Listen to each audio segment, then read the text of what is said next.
2 రోజులకు ఒక్కసారి ఈ యొక్క జ్యూస్ తాగితే చాలు మన బాడీలో ఉన్న బ్లడ్ సెల్స్ అన్నీ కంట్రోల్ అయిపోతాయి. చాలామంది బ్లడ్ లేక బాడీలో చాలా ఇబ్బందులు పడుతున్నారు.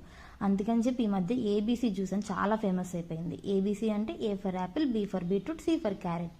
సో కానీ నేను ఇవాళ ఒక బీట్రూట్తోనే జ్యూస్ చేస్తున్నా. చాలామంది బీట్రూట్ ఒక్కటి జ్యూస్ తాగాలంటే స్మెల్ వస్తుందని చెప్పి వేరే ఐటమ్ యాడ్ చేసుకొని తాగుతున్నారు.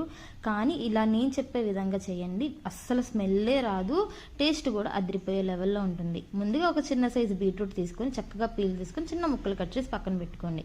ఇప్పుడు మీ దగ్గర జ్యూసర్ ఉన్నా ఓకే, లేదంటే మిక్సీలో అయినా వేసుకోవచ్చు. ఇప్పుడు ఆ మిక్సీలో మనం చిన్నగా కట్ చేసి పక్కన పెట్టుకున్న బీట్రూట్ ముక్కలు, ఒక హాఫ్ గ్లాస్ వాటర్, కొంచెం ఒక 4 నిమ్మకాయ చుక్కలు అండ్ కొంచెం హనీ వేసుకొని మెత్తగా పేస్ట్ చేసుకోండి. లిక్విడ్ కన్సిస్టెన్సీ లాగా ఇక్క జ్యూస్ తాగితే చాలండి. చాలా అంటే చాలా హెల్దీ. మీరు ట్రై చేయండి. మీరు ట్రై చేసి ఖచ్చితంగా కామెంట్ చేయండి టేస్ట్ ఎలా ఉందో. నేను దీనికి కొంచెం పుదీనా యాడ్ చేశాను, ఎందుకంటే ఇది కూడా బ్లడ్కి చాలా మంచిదని చెప్పి. నా టేస్ట్ అయితే అదిరిపోయే లెవెల్లో ఉంది. నా వీడియో కనుక నచ్చినట్లయితే ప్లీజ్